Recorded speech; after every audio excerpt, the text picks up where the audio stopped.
Magandang araw po mga kamista. Nagbabalik po tayo para sa isa na naman pong comment at saka reaksyon sa isang pasabog na lumabas po dito sa balita.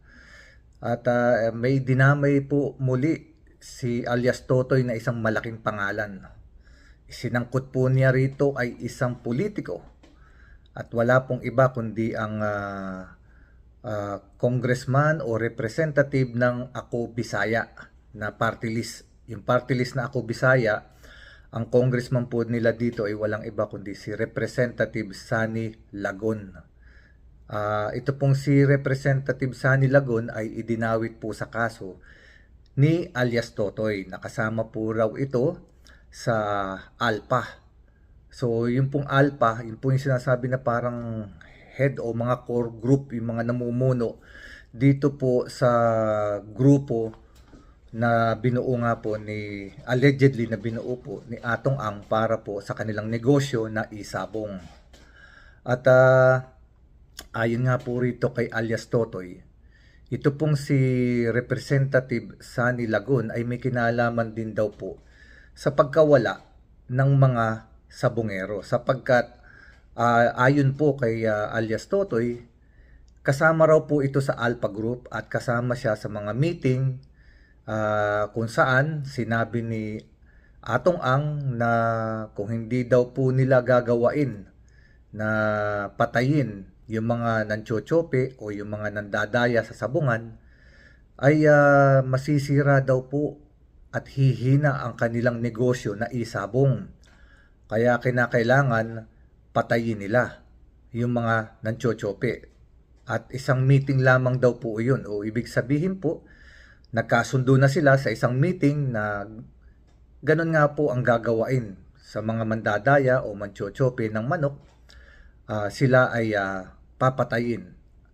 Ayon po dito kay alias Totoy. Ito raw po ang sinabi ni Atong Ang sa mga kasamahan niya sa Alpha. Itong mga namumuno o mga investor daw po yata ito sa isabong. So ito pong si Congressman Sani Lagon, ayon po kay alias Totoy, ito po ay tumatanggap din ng malaking pera buwan-buwan. Umaabot nga raw po sa 100 million, daan-daang milyon buwan-buwan ang ibinibigay sa mga katulad nila na miyembro ng ALPA. Meron pa nga raw dyan, umaabot ng hanggang 700 million kada buwan. Mantakin nyo mga kamista. Talagang napakalaki ng pera dito. Kaya talagang kung ito man po ay may katotohanan talaga lahat, yung mga bagay na ito, kasi malaking perang involved talaga. Kasi biruin nyo kaya niyang magbigay sa mga alpha member ng ganong kalalaking amount kada buwan. Kasi nga kumikita itong isabong ni Atong Ang ng 2 hanggang 3 bilyon piso kada araw. Imagine niyo mga kamista, ilang taon tumakbo ang isabong bago po ito nahinto.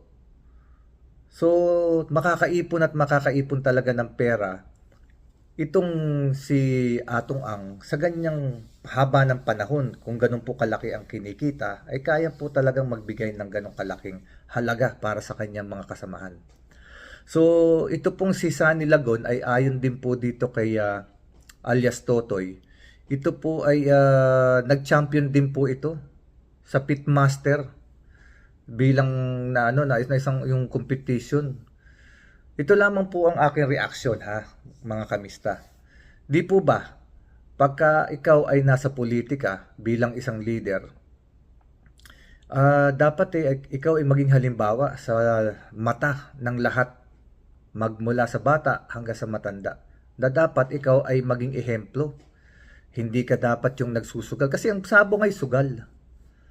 Yan po ay isang form of gambling. Tapos, kasama ka pa sa isabong. Tapos, ayon din po rito kay Totoy, ito pong si ay nag-champion nga din sa pitmaster na sabong. So talagang itong si Congressman Sani Lagon ay involved talaga sa lahat ng aspeto ng sugal ng sabong. Siya ay miyembro ng Alpha ni Atong Ang, siya ay nagsasabong, siya ay nag-e-entry, at ito rin pong si Sunny Lagon ay isinusulong din po niya yung industriya ng sabong sa Pilipinas bilang isang congressman. Ito po ay opinion ko lamang, reaksyon o komento. Kung ikaw ay isang politikong tao, dapat maging ehemplo ka sa mga mata ng kahit na anong edad ng tao, mapabata man o matanda, na dapat gumawa ka ng tama. Hindi yung ang isang sugal ay isusulong mo na maging tawag dito, legal, o mga yung isabong na yan. Kasi parang taliwas po yan sa sinumpaan ninyong tungkulin bilang mga mambabatas. Nagagawa kayo ng tama para sa bayan. So, mga kamista, para sa akin, palaki ng palaki ang talagang yung lumalabas na sikreto dito sa mga binubunyag ni alias Totoy. At hindi lamang mga pulis, hindi lamang simple hindi simpleng pulis na ranggo ng pulis, kasi yung mga pulis na mabababang ranggo, sila yung sinasabi nga ni alias Totoy na tagakuha, tagakatay, tagapatay. Siyempre yung mga opisyal, yung katulad ng Master Sergeant, meron dyan.